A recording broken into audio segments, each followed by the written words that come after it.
Hi there, grade school learners! Are you ready to dive into the world of division? Today, we're going to learn all about dividing and solving division problems. So let's get started.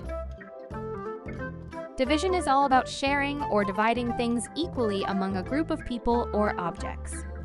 When we divide, we split something into equal parts, just like sharing a pizza or separating a pile of toys among friends. A division problem has three important parts: the dividend, divisor, and quotient. Let's see what they mean. The dividend is the total number of items we want to divide into smaller groups. For example, if we have 12 cookies to share, 12 is our dividend. The divisor is the number by which we divide the dividend. It tells us how many groups we will create.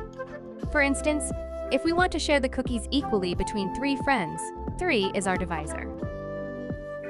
The quotient is the answer we get when we divide. It shows how many items each group will have. In our example, the quotient would be 4, as each friend will get 4 cookies. Now that we understand the parts of a division problem, we can explore some techniques to solve them. Here are 2 simple methods. Equal groups method. This method involves making equal groups with the items we want to divide. For example, if we have 15 marbles and want to divide them into 3 groups, we can arrange the marbles into 3 equal groups of 5 marbles each. Repeated subtraction method. This method involves repeatedly subtracting the divisor from the dividend until we cannot subtract anymore. Let's say we have 9 candies and we want to divide them among 3 friends. We start by subtracting 3 from 9 3 times until we have nothing left.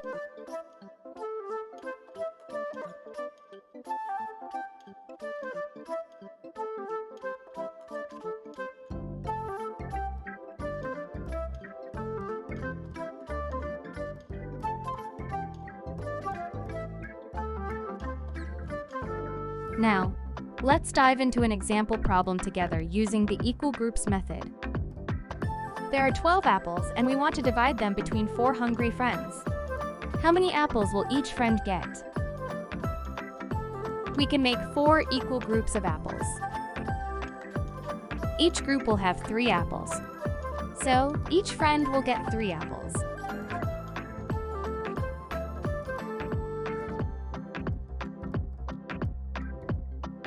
Great job, grade school learners! You've learned how to solve division problems and share things equally. Remember, division helps us divide and distribute things fairly among different groups. Keep practicing, and you'll become division experts in no time. I hope you had fun learning about division today. Remember, practice makes perfect, so keep exploring and solving more division problems. Stay curious and enjoy your math journey.